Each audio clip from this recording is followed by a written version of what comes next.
fools? Hey there, fools. Big T here, and I'm back with another video. And this video was not planned. I actually was going to do a different video that had something actually to do with this idea here. And it was going to do another video about media, gaming, journalism in particular. And in this video was inspired by RGT85's recent video where he's talking about this incident that happened with IGN, where they basically stole a review from a small channel. I believe it was Boomstick Gaming channel. Go check his channel out, give him a subscribe. And also RGT85, which you know, he's way above me subscribers, so I'm sure if you're watching my video you probably know who he is, and subscribe to him as well. But I just wanted to give my take on this, and you know, you guys, if you've been on my channel for a while, you know that I have a journalism past myself. I was the managing editor of my college's magazine, editorial magazine, as well as the arts magazine, and I was on a career path into journalism before I changed it to going into film. So I have a respect, an affinity for journalism and its tropes and its history and the do's and don'ts. And so when I see things in media like this, I take it personal because, like I said, it is still something that's dear to me. The respect I have for journalism and the cultural pinnings of it, it's something that's important to me. And so I tend to get upset about things that maybe most people don't care about, and things like that. Plagiarism, for one, bothers me to no end. And it's not just plagiarism as it's stealing news articles. Obviously, this in particular is about stealing a person's video review and making it your own. So IGN, I believe his name is it Philip Nason? He's fairly new. He's been hosting the IGN Nintendo stuff, and he used to actually have a YouTube channel. I don't know if it's still around or not. It's Philip. It's F-I-L-I-P, I believe it's spelled. How he spells his name. And he was brought on to be the head of the IGN Nintendo stuff after Jose Otero left and became a part of Nintendo. And I think the thing that bothered me the most about him being picked was the fact that he didn't own a Wii U. Now, I understand that Wii U was not a commercial success. I get that. For someone who's going to be running the Nintendo side of things on IGN, to completely skip the Wii U Nintendo console that had big, important Nintendo first-party games and did not have played those. I get the fact that Switch has taken a lot of those games, so to me it was still a weird decision, a weird thing.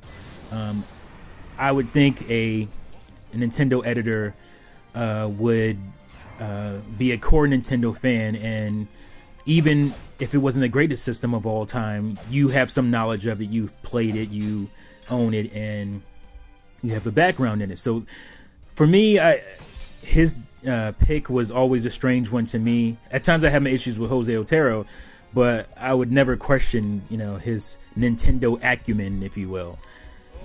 But I kind of always did with Philip, but that's doesn't have as much to do with this. It's just, you know, my perspective on him. It turns out that he did a review of, I believe the game was Dead Cells, a recent eShop indie game, and some of his words were word for word what this guy from Boomstick channel had said. And if you want to go look at the comparison and whatnot, I'm sure Boomstick has it up on his channel. I don't know if he took it down or not, but I saw it in RGT85's video, and it was, you know, there was no denying. Obviously, things were changed around a bit, but the tone, the vocabulary, all that stuff was there. All the words that, you know, how they were put together was very similar, and there's no denying it at this point because IGN has pulled their review of the video. So obviously they saw guilt, and there is guilt there, and I don't know where this is going to go as far as Philip or IGN. Obviously he works for IGN, so there has to be a apology to this guy from Boomstick, and you know, there has to be some retribution, I would guess. Like I said, I didn't care for Philip being the guy running the IGN Nintendo, but I don't know if I would be comfortable with them like letting him go over this. But there has to be some kind of consequences, some kind of retribution for this, because this is very, very, very unethical. And you know, I'm all about ethics when it comes to journalism or anything really, but in this particular case, journalism, because you know, I did a previous video on this about, you know, how people talk about certain things in gaming, and the way they word it, the way they put their titles out there to get people to click, basically clickbait. And this is way beyond that, and this is way worse than that. So this, like I said, bothers me to no end. But to give another side of this, because I'm sure everybody's going to pick this story up and talk about it, and there's going to be outrage over it. I find it strange, because obviously this Boomstick Gaming channel is a small channel, and here comes this huge giant, you know, media conglomerate IGN stealing from this little guy. I mean, it's hard enough as a small YouTuber to even be motivated to continue making videos, to not have somebody come in and steal your stuff. This actually happened to me recently, and I went after the guy and he pulled the video.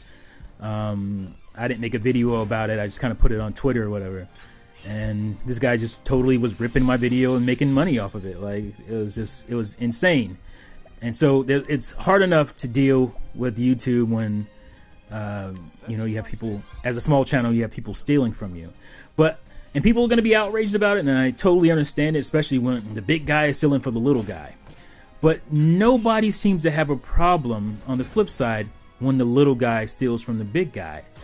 Actually, when the big guy slaps the little guy on the hand from stealing from him, people get really upset about it. You know, and I'm basically talking about when you have websites who put out ROMs of companies' games and stuff, you know, obviously like NES ROMs and whatnot, and then Nintendo's like, no, you can't do that, those are our games, and they come in and sue them or ask for a cease and desist. They give them a cease and desist order or something like that. People then defend the guy who's stealing. So I just find that it's so strange to me that you defend the little guy against the big guy who's stealing from them, but you don't defend the big guy when these little guys steal from him. You actually root for the little guy who's stealing from the big guy. I need somebody to explain the reasoning behind that for me, because stealing is stealing. I don't care if you're Robin Hood, you know, stealing from the rich to give to the poor. Whatever those rich did to get rich, they did it. They worked for it. And so stealing from them is just as bad as them stealing from you. So morality is morality. And it doesn't matter who's serving it. So I just find it strange that people will get outraged, and they should get outraged about IGN stealing from this guy. But they don't get outraged when the little guy steals from the big guy. And I guess I understand we're all in this together, you know, but the 99%, I guess, the 99%, you know, doesn't mind the 1% getting their comeuppance. But when the 99% does something wrong against the 1%, they should also get their comeuppance, and it should be viewed equally. So I don't know. I just think there's something strange about that. But yeah, this whole situation is weird. I'm looking to see where IGN takes it, if they're gonna just try to sweep it under the rug. I don't think they can at this point, because they're getting massacred on social media and in their comment sections on their articles, and there's gonna have to be some kind of reckoning. Like I said, I don't know if I don't feel comfortable with Philip losing his job over this, but I mean, this is the type of thing that if somebody lost their job over it, it would be understandable, because this speaks to your credibility as a journalist, as a media, as a purveyor of media. So if you're uncredible in what you do, then it's hard to see you continuing to do it, especially without some big apology, some kind of repercussions. So yeah, let me know what you guys think in the comments below about everything I said here. What do you think? Obviously IGN has to do something, but I also feel when the little guy steals from the big guy, there should be some comeuppance there too, and there shouldn't be backlash to the big guy who's being stolen from. So let me know what you think in the comments below. Thank you as always for watching and listening, and I'll see you fools next time. Peace out.